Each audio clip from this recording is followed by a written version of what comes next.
Anda kembali menyaksikan Sapa Indonesia Malam bersama saya Masister Tarigan. Saudara Presiden Prabowo memerintahkan anggaran 2025 dihemat hingga 306,6 triliun rupiah. Pemanfaatan anggaran diharapkan efektif dan efisien untuk kepentingan rakyat.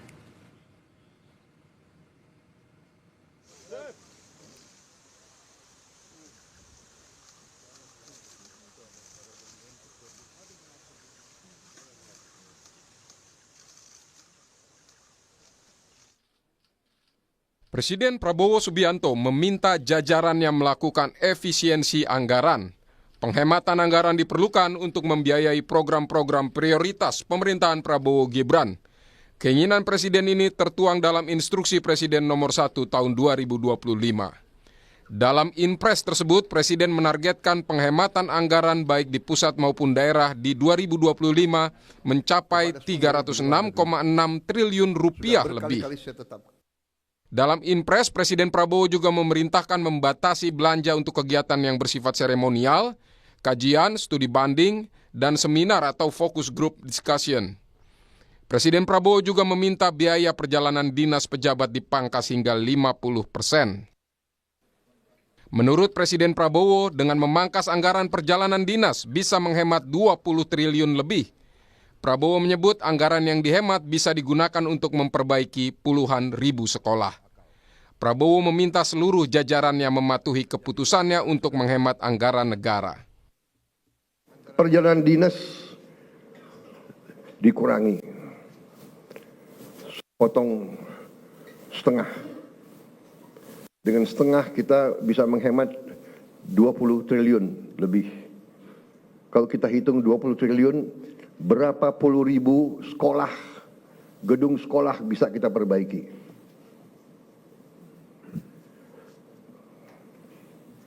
Jadi saya katakan benar-benar bahwa saya sangat serius dalam hal ini.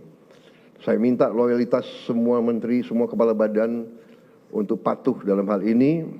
Ya. Dan saya terima kasih kepada tim keuangan yang telah menjalankan penyisiran, kajian terhadap anggaran sampai serinci-rincinya. Kalau tidak salah, mungkin sampai satuan ke-9 kalau tidak salah.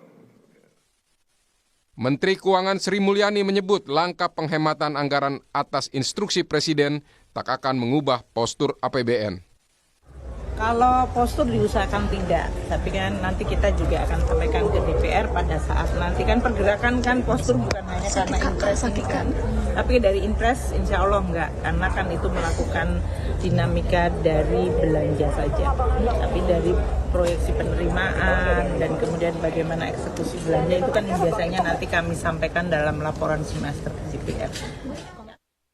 Menteri Sekretaris Negara Prasetyo Hadi mengungkap penghematan anggaran bisa untuk membiayai program-program yang langsung menyentuh masyarakat, termasuk program makan bergizi. Kita perlu mengencangkan ikat pinggang, kita perlu penghematan, kita perlu lebih selektif untuk memilih kegiatan-kegiatan yang lebih produktif dan lebih berdampak langsung. Nah, jadi ya memang pada akhirnya nanti akan terjadi penyesuaian di setiap kementerian-kementerian dan lembaga sebagai sebuah konsekuensi. Sebagaimana yang saudara ketahui, alhamdulillah nanti sudah berjalan, tapi Bapak Presiden merasa juga ingin sesegera mungkin untuk itu bisa menerima manfaatnya lebih banyak, ya, lebih merata lagi. Nah, tentunya di situ ada konsekuensi, mungkin kita memerlukan penambahan biaya. Nah, sehingga dari hasil penghematan yang kemarin kita lakukan, pemerintah lakukan, ya, ada kemungkinan juga nanti akan diprioritaskan juga untuk menambah program makan bergizi. Program makan bergizi gratis jadi salah satu program prioritas pemerintahan Prabowo Gibran. Presiden Prabowo bahkan menargetkan di akhir 2025 semua anak Indonesia bisa mendapat makan bergizi gratis.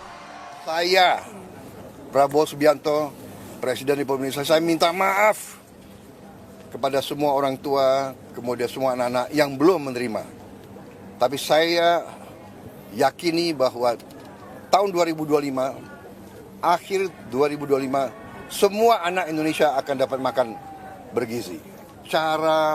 cari cara yang terbaik, tercepat, supaya semua anak-anak kita bisa merasakan. Tapi kalau belum merasakan, saya minta maaf. Langkah penghematan untuk mengefektifkan anggaran negara bagi kepentingan rakyat patut diapresiasi. Pengawasan tetap diperlukan agar anggaran semakin efisien. Tim Liputan Kompas TV. Ya, bagaimana memastikan penghematan anggaran yang diinstruksikan Presiden efektif untuk membiayai program-program pro rakyat? Kita akan membahasnya bersama ekonom dari Universitas Indonesia, Telisa Aulia Valianti, dan anggota Komisi Anggaran atau Komisi 11 DPR RI, Fatih dari fraksi Partai Demokrat. Selamat malam, Telisa. Selamat malam, Pak Fatih. Ya, selamat malam Mbak Yona. Selamat malam Pak Fatih. Selamat malam Mbak Yona, Mbak Lisa. Oke, saya ke Pak Fatih dulu. Pak Fatih, pemerintah Presiden Prabowo Subianto menginstruksikan penghematan anggaran yang cukup besar. Bagaimana Komisi 11 melihat ini? Karena kan harusnya para menteri nanti akan melapor ke Komisi 11. Iya, tentu kami mendukung kebijakan ataupun langkah-langkah yang telah diambil oleh Bapak Presiden karena memang penggunaan anggaran ataupun pemotongan untuk mengalokasikan anggaran ini menjadi program lain yang bisa tepat sasaran dan berkeadilan. Jadi langsung menyentuh ke masyarakat, seperti makanan bergizi gratis, kemudian dukungan bagi swasembada pangan, energi, perbaikan sektor kesehatan, perbaikan sekolah, dan lain-lain. Tentu kami mendukung.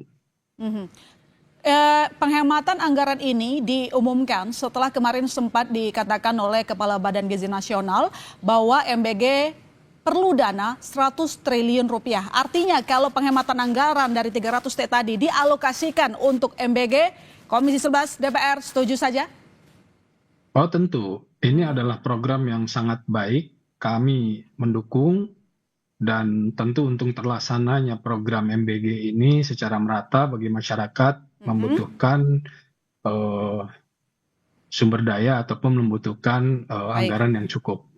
Jadi alih-alih daripada uang tersebut tadi digunakan untuk hal-hal yang sifatnya seremonial, kemudian perjalanan dinas, tentu memang lebih bijak jika ini dialokasikan bagi program yang dapat menyentuh untuk masyarakat langsung. Oke, baik. Saya ke Bu Lisa. Bu Lisa, selain pemotongan anggaran perjalanan dinas, kita juga lihat bahwa alokasi dana transfer ke daerah TKD juga dipangkas jadi 50,59 triliun rupiah. Apakah terkait dengan pemotongan TKD ini tidak akan memengaruhi perkembangan ekonomi daerah?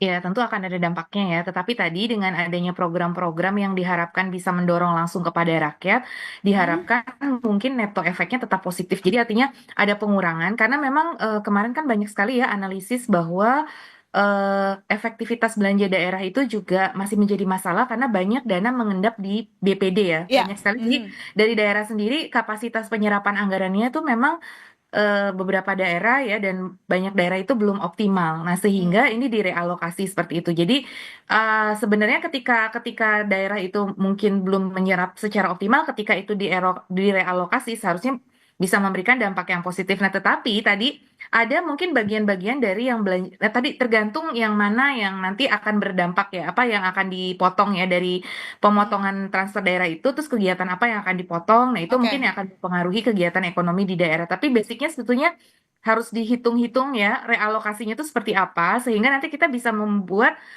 skenario yang seminimal mungkin dampak negatifnya seperti itu. Dan yaitu tadi sebaiknya yang tidak terserap ini dalam historis data-data ataupun riset yang ada. Nah, tidak terserapnya di mana? Nah, itu mungkin yang kemudian dievaluasi ya, sehingga nanti bisa lebih efektif lagi dalam menyalurkan ke pos yang mana gitu. Nanti setelah dipotong itu kan berarti harus lebih bisa memilih nih untuk sektor-sektor mana yang selama ini mungkin kurang optimal seperti itu. Kalau kita lihat yang dipotong juga terkait dengan anggaran kementerian lembaga nanti ujung-ujungnya begitu ya. Bagaimana Pak Fatih Komisi 11 melihat jangan sampai karena adanya pemotongan kanan kiri, pangkas kanan kiri membuat adanya program-program prioritas dari kementerian lembaga itu juga akhirnya tersendat. Oh enggak seperti itu. Jadi yang dipotong itu adalah hasil penyisiran beliau bersama dengan teman-teman di Kementerian Keuangan. Yang disisir hasil penyisiran ini adalah terkait dengan program-program yang sifatnya seremonial. Pengurangan dari program-program yang sifatnya seremonial, FGD, kemudian perjalanan dinas, sehingga secara fungsi daripada kementerian lembaga sendiri tentu tidak akan terpengaruh, tidak akan terganggu. Kenapa? Karena sekarang untuk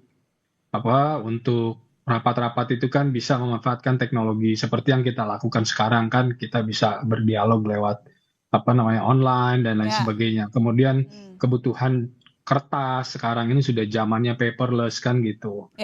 Perjalanan dinas yang sifatnya itu rapat dan diskusi itu yang dikurangi. Jadi sebetulnya tidak mengurangi substansi dan tidak mengurangi fungsi daripada kementerian lembaga kegiatannya. Jadwalnya kapan ketemu dengan Kabinet Merah Putih Komisi 11 untuk melaporkan daftar potongan-potongan yang akan dilakukan?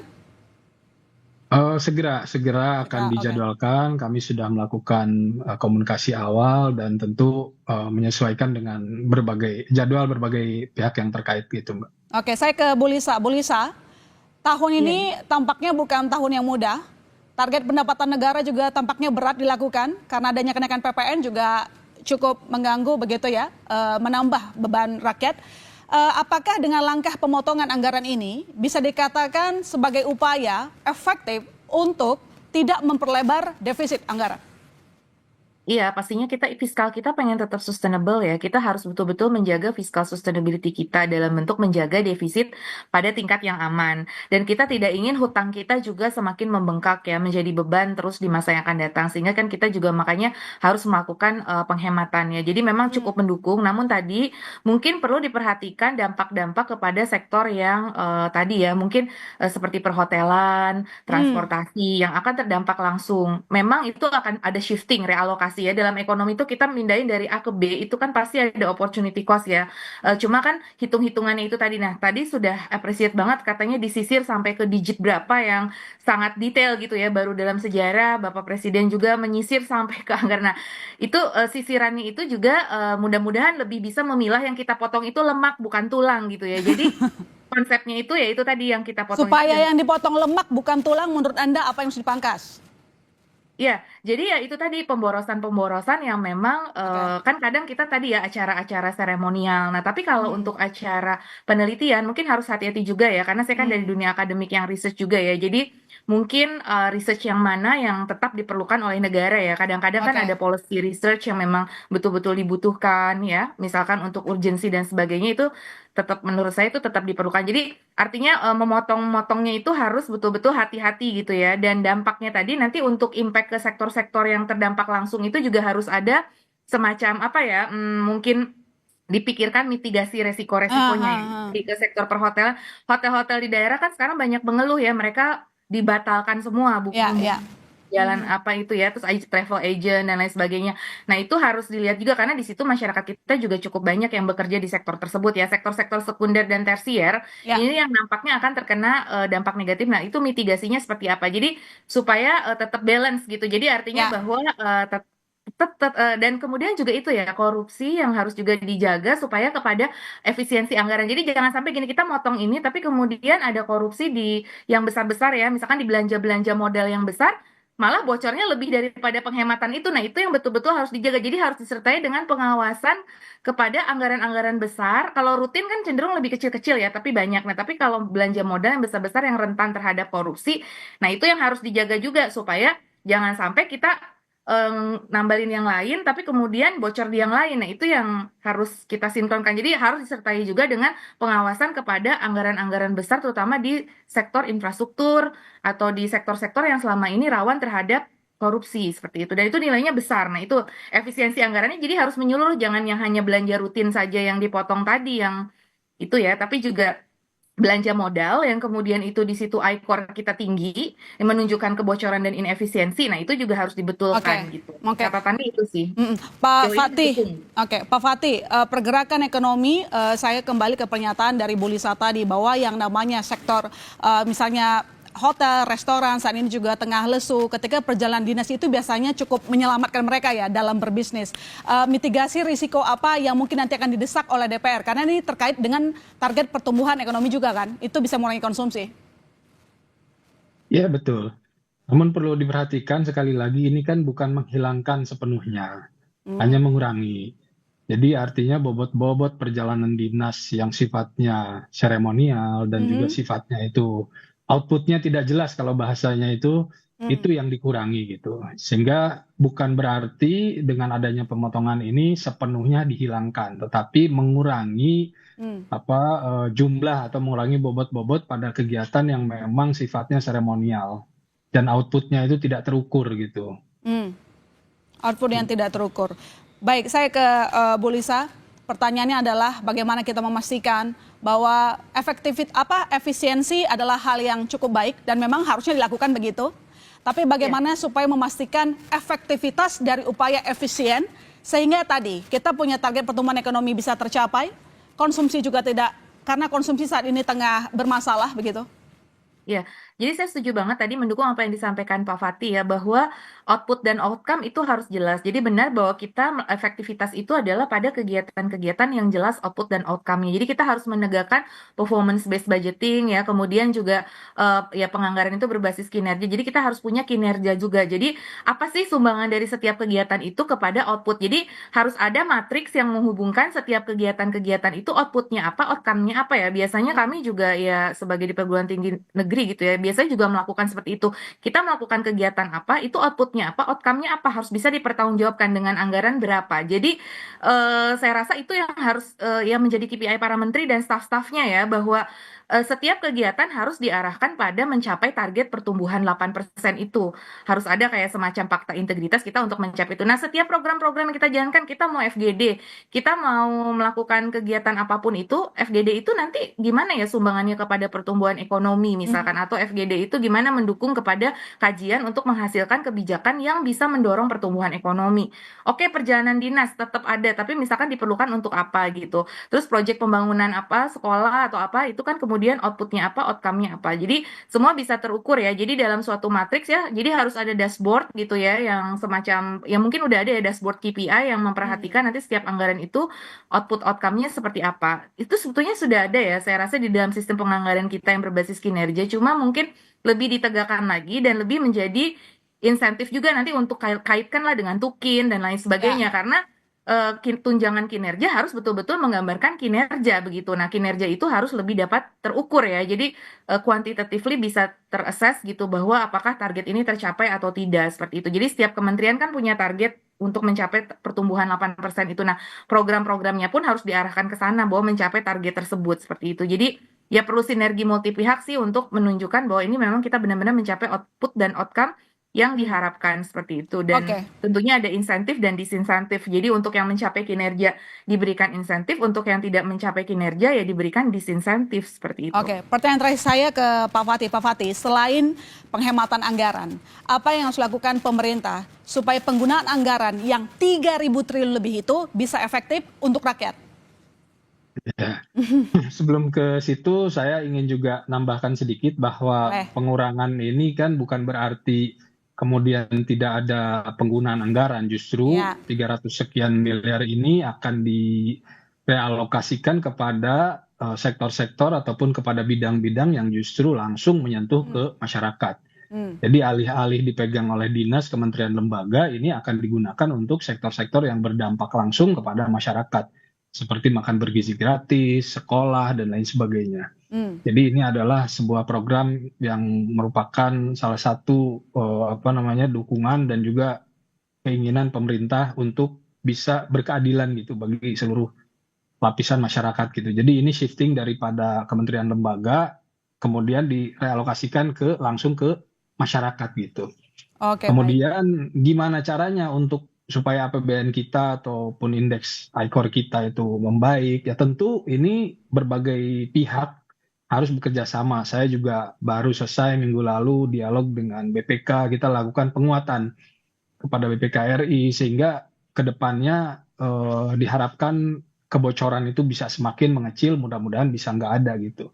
Salah satunya dengan penguatan teknologi, penguatan pemeriksaan teknologi, dan juga memberikan edukasi kepada kementerian lembaga, kepada pimpinan daerah gitu, bahwa pentingnya melakukan monitoring, senantiasa melakukan evaluasi, dan mari kita jaga bersama gitu. Ya. Gitu. Harapan kita bersama, anggaran yang ada digunakan sebijaksana mungkin. Terima kasih Pak Fatih, terima kasih Bu Lisa telah bergabung di Sapa Indonesia Malam. Terima kasih.